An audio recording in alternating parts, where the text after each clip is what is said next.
Are you ready? Let's talk digital. Bonjour à tous et bienvenue sur le podcast Digital Feeling.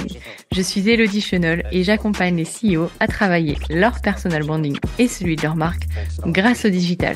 J'ai pour ambition, à travers ce podcast, de répondre à toutes vos problématiques concernant le marketing digital. Pour cela, si vous avez une question, rien de plus simple, vous m'envoyez un message sur LinkedIn en privé et j'y réponds lors d'un épisode.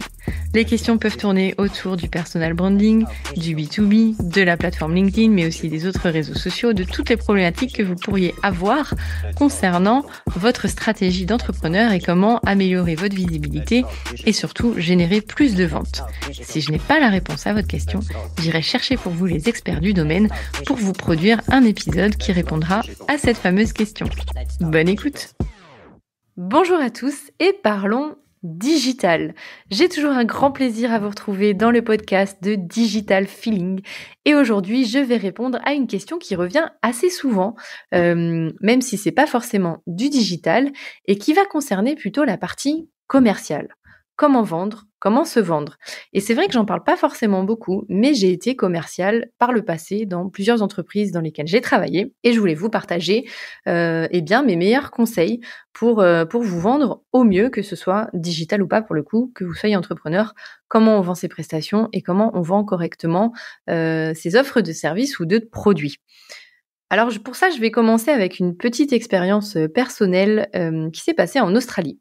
Je crois que ça a été une des meilleures écoles de vente de ma vie, puisqu'en fait, mon job, c'était de voyager, donc ça, c'était cool. Mais pendant mes voyages, je devais arrêter les passants et leur demander de me donner leurs coordonnées bancaires pour participer à la recherche contre le cancer. Alors en France, c'était inconcevable à l'époque où moi, je suis partie le faire en Australie, mais les Australiens sont assez flex, ils ont l'habitude, c'est pas quelque chose qui les angoisse, ils ont aucun problème à donner leurs détails bancaires dans la rue si c'est une cause à laquelle ils croient. Jusqu'ici, tout va bien. Sauf que quand vous arrêtez des personnes dans la rue avec un objectif de vendre, eh bien ça se ressent, ça se sent et ça crée un environnement qui ne sera pas favorable à la vente finalement.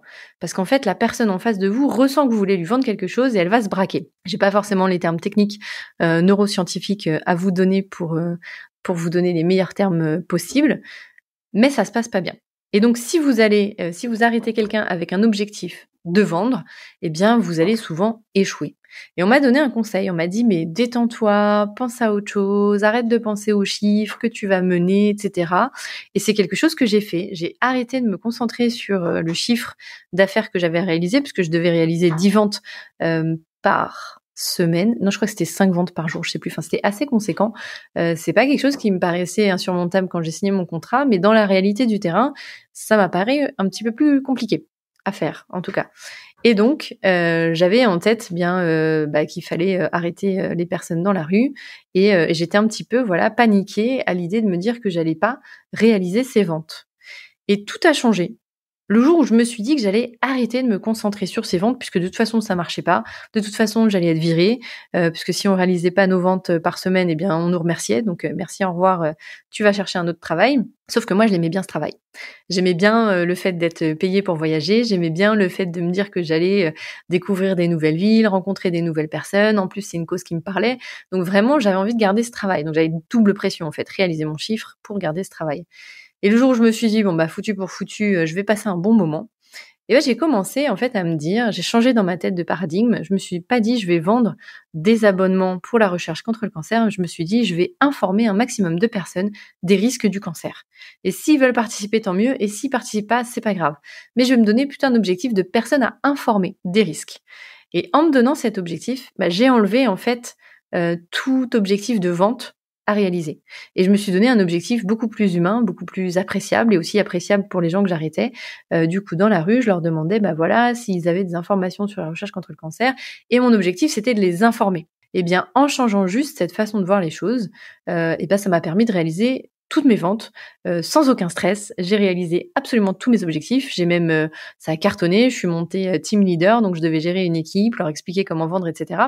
Et à chaque fois, c'était le même conseil, et c'était très bizarre d'ailleurs parce que ça semble complètement contre nature. C'était mais détendez-vous, ne pensez pas à la vente pour la vente, pensez, donnez-vous un objectif d'information et de passer un bon moment et de vouloir réaliser des échanges avec les personnes que vous allez rencontrer, puisque ça va vous enrichir de toute façon aussi et vous allez voir que ça va marcher. Je dis pas que ça allait marcher pour 100% des personnes, mais généralement, quand on arrivait à se détacher des objectifs de vente et qu'on se mettait plutôt un objectif qualitatif d'échange, de donner des informations, avec bien sûr toujours des objectifs chiffrés, mais qui paraissaient peut-être plus petits si on le faisait tous les jours, et bien ça fonctionnait très bien.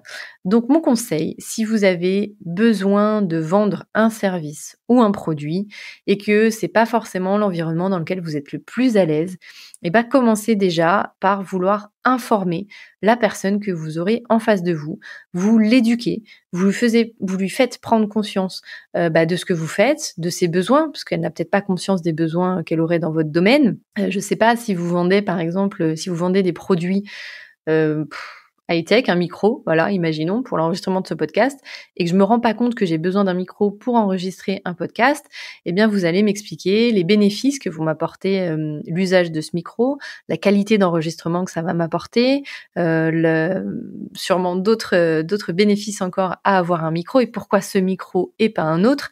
Et c'est comme ça, en fait, que vous allez générer chez moi un besoin. J'ai ce besoin, mais j'en ai peut-être pas conscience. Et donc là, je vais prendre conscience de tout ce que ça peut m'apporter. Et que donc, oui, effectivement, je vais avoir besoin d'un micro pour enregistrer des podcasts de qualité. Et ben, c'est pareil que ce soit un produit ou un service. Vous allez donc mettre en avant les bénéfices pour la personne. Qu'est-ce que ça va lui apporter si elle utilise vos services, si elle utilise vos produits et comment ça va changer son quotidien. Ne lui dites pas, il a telle et telle caractéristique, il est moins cher que les concurrents. Tout ça, en fait, ça va être très factuel et c'est ce qui va permettre de éventuellement faire la comparaison entre des micros.